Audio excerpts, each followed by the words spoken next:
Halo, Sampurasun para kaum rebahan dimanapun kalian berada. Selamat datang kembali bareng saya di channel Bahasa Gala. Kali ini kita akan membahas alur cerita dari sebuah film yang berjudul 47 Ronin yang dirilis pada tahun 2013. Film tersebut diadaptasi berdasarkan cerita masyarakat Jepang tentang 47 Ronin sebagai salah satu kisah yang menggambarkan tentang kesetiaan seorang samurai. Film ini sendiri disutradarai oleh Korean serta dibintangi oleh Keanu Reeves, Hiroki Sanada, dan masih banyak lagi. Secara garis besar, 47 Ronin menceritakan para samurai yang berjumlah 47 orang akan melakukan balas dendam serta membersihkan kembali nama tuannya yang telah tewas. Penasaran dengan kelanjutan ceritanya? Oke, kita langsung gaskan aja ke pembahasannya.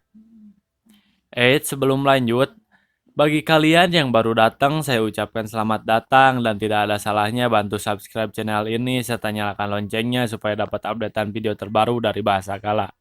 Oke, intro.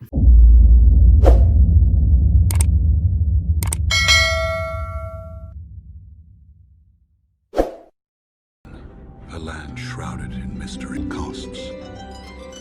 Shelm is kept by the samurai, a nation of rival province. Di awal film, kita diperlihatkan dengan seorang anak lelaki yang berlari dari sebuah hutan seperti dikejar sesuatu. It began. Anak tersebut pun pingsan dan ditemukan oleh pasukan samurai dan tuannya yang bernama Asano yang berasal dari provinsi Ako. Oishi, yaitu tangan kanan Tuan Asano, akan membunuh anak tersebut karena melihat ada tanda cakaran iblis di kepalanya. Tetapi Tuan Asano menghentikan Oishi dan menyuruhnya untuk membawa anak tersebut pulang bersamanya ke Ako. Sesampainya di Ako, anak tersebut dirawat dan diperlakukan dengan baik oleh anak dari Tuan Asano yang bernama Mika. Tetapi para samurai menganggap kedatangan anak tersebut akan mendatangkan malapetaka. Singkat cerita, anak tersebut sudah dewasa dan kini memiliki nama yaitu Kai. Suatu hari, Kai, Tuan Asano, dan para samurai sedang memburu seekor hewan siluman yang membuat kerusuhan di wilayah Ako. Kai memeriksa jejak kaki hewan tersebut dan dengan cepat bisa mengetahui keberadaannya. Terlihat hewan itu datang ke arah mereka dengan sangat cepat. Tuan Asano pun menyuruh Oishi dan para samurai untuk menangkapnya. Tetapi mereka dibuat kewalahan oleh hewan itu dan menyisakan seorang samurai yang berada paling depan.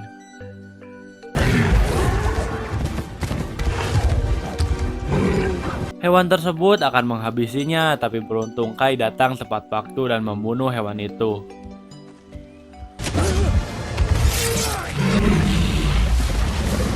Yasuno yang selamat berkata kepada Kai bahwa dirinya lebih baik mati daripada diselamatkan oleh dirinya. Tidak lama dari itu, Tuan Asano dan para samurai lainnya datang. Tuan Asano mengira bahwa Yasuno yang membunuh hewan itu dan langsung memujinya. Yasuno hanya bisa diam dan menahan rasa malunya karena tidak bisa mengatakan yang sebenarnya kepada Tuan Asano. Tetapi Oishi yang melihat bercak darah di tangan Kai menyadari bahwa dialah yang membunuh hewan tersebut. Saat akan kembali ke Ako, Kai tidak sengaja melihat seekor rubah yang mencurigakan sedang memperhatikannya dari kejauhan. Ternyata rubah tersebut adalah jelmaan seorang penyihir suruhan pemimpin provinsi Nagato yaitu Kira.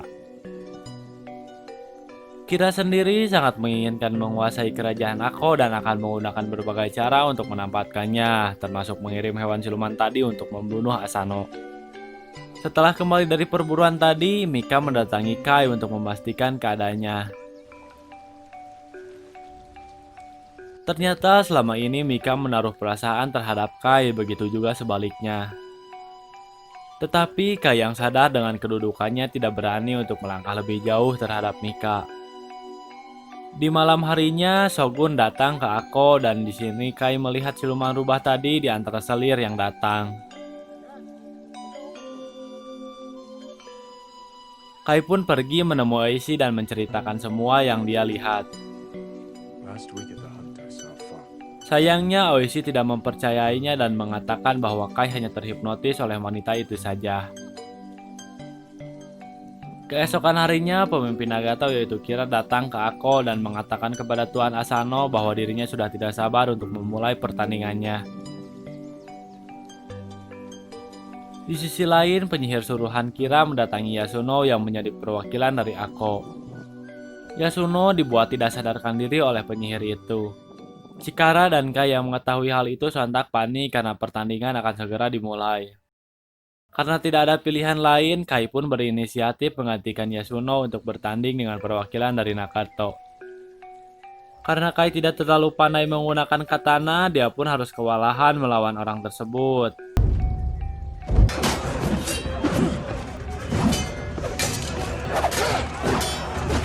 Hingga akhirnya dia terkena pukulan yang membuat topengnya terlepas.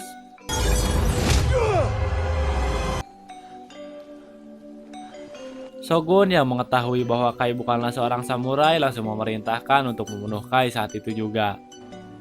Kill it. Namun saat sebelum Kai akan ditebas, Mika menghalanginya dan memohon untuk mengampuni Kai. Karena melihat ketulusan Mika, akhirnya Shogun meringankan hukumannya dan hanya dipukuli saja oleh anak buah Oishi sampai terkapar.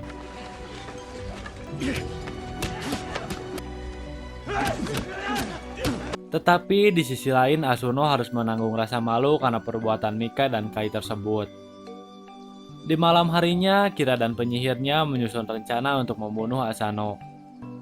Penyihir itu mengambil beberapa tetes darah dari Kira dan merubahnya jadi seekor laba-laba. Dia pergi ke kamar Tuan Asano dan menaruh laba-laba itu di mulutnya. Akibatnya Tuan Asano berhalusinasi mendengar Mika yang berteriak meminta tolong kepadanya. Tuan Asano mencari asal suara tersebut dan melihat Mika sedang diperkosa oleh Kira. Dia pun langsung mengambil pedangnya dan menyayatkannya ke punggung Kira. Karena keributan yang terjadi, Oishi dan Mika pun datang ke sana dan berusaha menyadarkan Tuan Asano yang terkena sihir. Di pagi harinya, Tuan Asano menghadap Shogun dan diberi hukuman mati karena perbuatan memalukan yang dilakukannya semalam. Untuk memperbaiki namanya dan Ako, dia dipersilahkan untuk melakukan senpuku.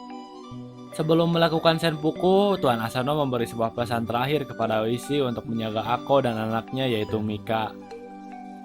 Senpuku pun dilakukan dan yang menjadi algojonya adalah Oishi sendiri.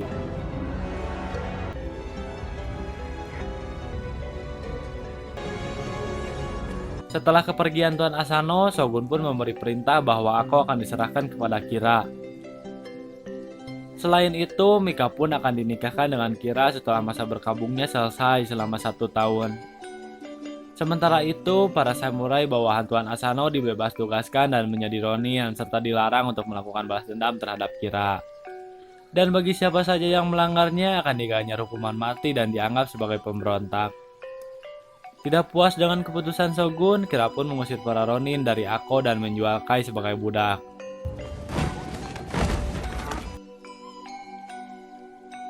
Setahun setelah kejadian tersebut, Oishi dikembalikan ke keluarganya yang tinggal di sebuah desa terpencil. Chikara menceritakan semua yang sudah dilakukan Kira selama di Ako, termasuk keberadaan Kai. Oishi pun menyuruh Chikara untuk mengumpulkan para ronin yang tersisa dan dia sendiri akan mencari Kai yang berada di Pulau Dutch. Sesampainya di sana, Oishi melihat Kai dan langsung menghadapinya untuk mengajak menyelamatkan Mika dari Kira.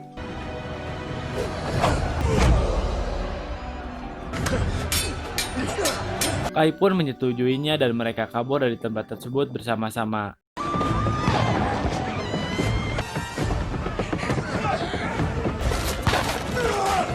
Di dalam perjalanan, Oishi mengatakan bahwa Kira memiliki pasukan yang berjumlah 1000 orang dan juga satu penyihir yang sangat kuat. Kai yang mendengar hal tersebut pun kesal dan mengatakan kalau dia sudah pernah memperingatkan Oishi namun tidak mempercayainya. Mereka pun kembali ke desa untuk menemui para ronin yang sudah dikumpulkan oleh Chikara. Sementara itu, di Nagato, seorang mata-mata mengatakan bahwa Kai sudah kabur dari Dutch dan dibantu oleh seorang samurai. Kira pun memerintahkan penyihirnya untuk membunuh Kai dan Oishi. Singkat cerita, Oishi dan Kai sudah berkumpul dengan para Ronin. Di sini Oishi mengatakan bahwa dirinya akan melakukan balas dendam terhadap Kira, tetapi membutuhkan katana terbaik untuk menghadapi pasukan Kira yang sangat banyak. Mereka pun menyusun sebuah rencana untuk menyerang Kira saat mengunjungi makam leluhurnya. Oishi menyuruh salah satu anak buahnya untuk mencari informasi tentang Kira sebanyak mungkin. Sedangkan dirinya dan yang lain akan pergi ke Oetsu untuk membuat sebuah senjata. Tetapi sesampainya di Oetsu, mereka melihat bahwa desa tersebut sudah kosong dan dijaga oleh beberapa pasukan Kira. Pertarungan pun tidak bisa dihindarkan dan pasukan Kira akhirnya bisa dikalahkan semuanya oleh Kai sendirian.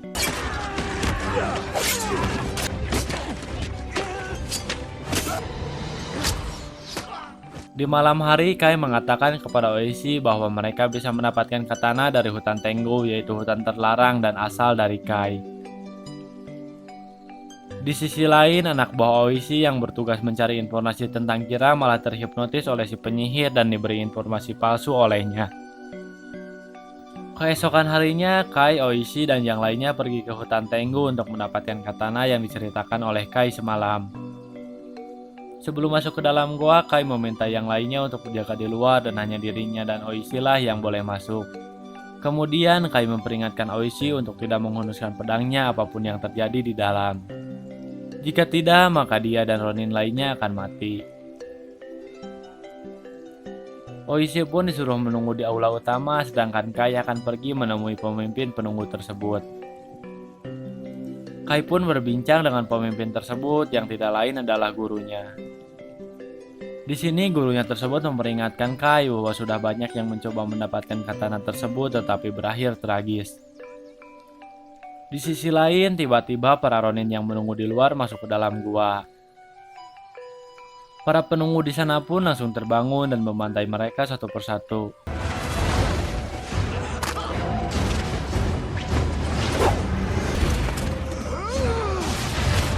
Oishi yang mengingat pesan dari Kai berusaha menahan untuk tidak menghunuskan pedangnya tersebut.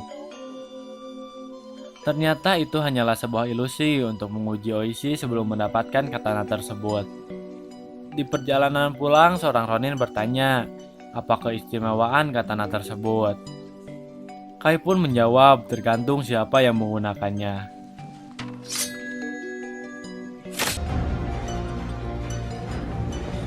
Mereka pun telah sampai di persembunyian dan diberi informasi bahwa Kira akan pergi mengunjungi makam leluhurnya itu malam ini.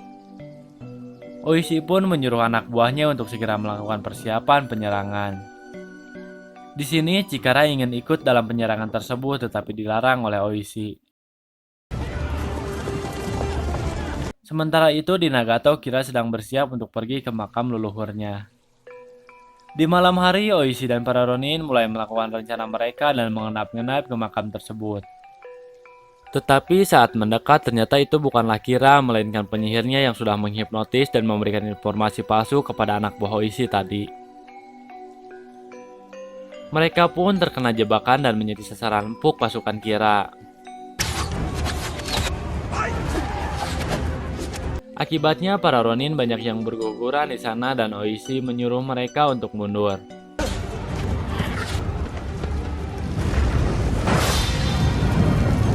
Penyihir itu melihat pedang milik Oishi dan memberikannya kepada Kira yang dianggapnya telah tewas dalam penyerangan tadi.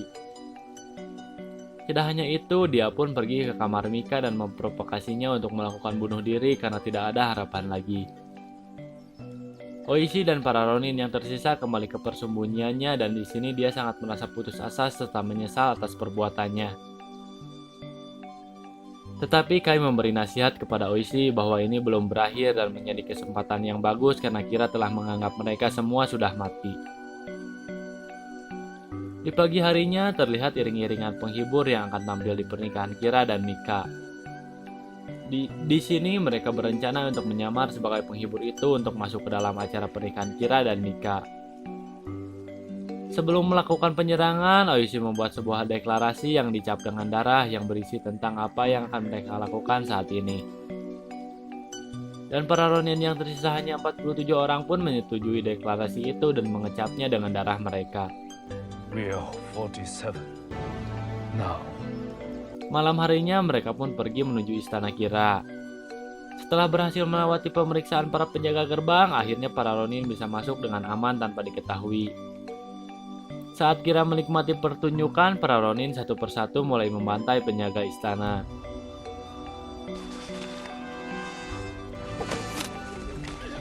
Di sisi lain, Oishi bersiap akan menyerang Kira dengan menyamar sebagai penari. Tetapi penyamaran Oishi diketahui oleh salah satu penjaga dan langsung memanahnya. Para pasukan Kira pun langsung membentuk formasi untuk menjaga Kira dan Mika. Melihat keadaan yang sangat kacau, Mika pun menggunakan kesempatan tersebut untuk kabur dari Kira. Pertempuran pun tidak bisa dihindarkan, di mana para Ronin yang berjumlah 47 orang harus menghadapi pasukan Kira yang sangat banyak.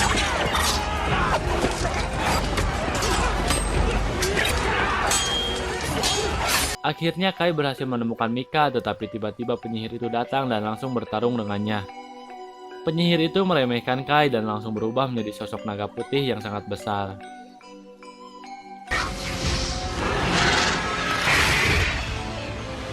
Akan tetapi berkat kemampuan dan kesaktian yang dimiliki pedang dari hutan Tenggu, Kai pun berhasil mengalahkan penyihir itu dan membunuhnya.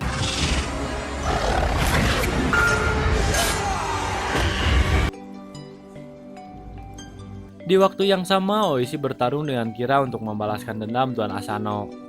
Singkat cerita, Oishi berhasil mengalahkannya dan memenggal kepala Kira.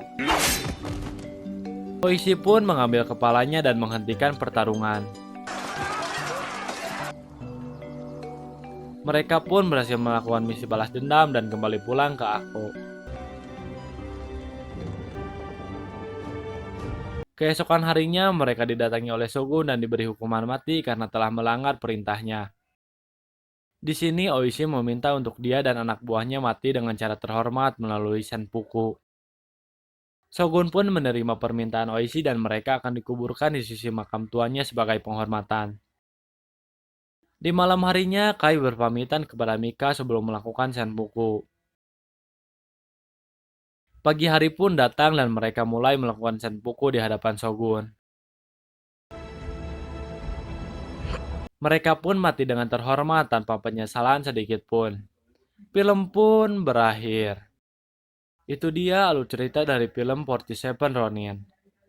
Film ini sangat menarik karena banyak sekali tradisi dan adat Jepang yang bisa kita pelajari dari film tersebut. Bahkan pada tanggal 14 Desember di setiap tahunnya banyak para turis yang datang ke makam 47 orang Ronin ini karena dirayakan khusus oleh pemerintah Jepang. Rating film ini sendiri menurut IMDb adalah 6,3. Mohon maaf apabila dalam penyampaian alur cerita film tersebut masih banyak kekurangan. Semoga di video selanjutnya saya bisa lebih baik lagi. Assalamualaikum warahmatullahi wabarakatuh.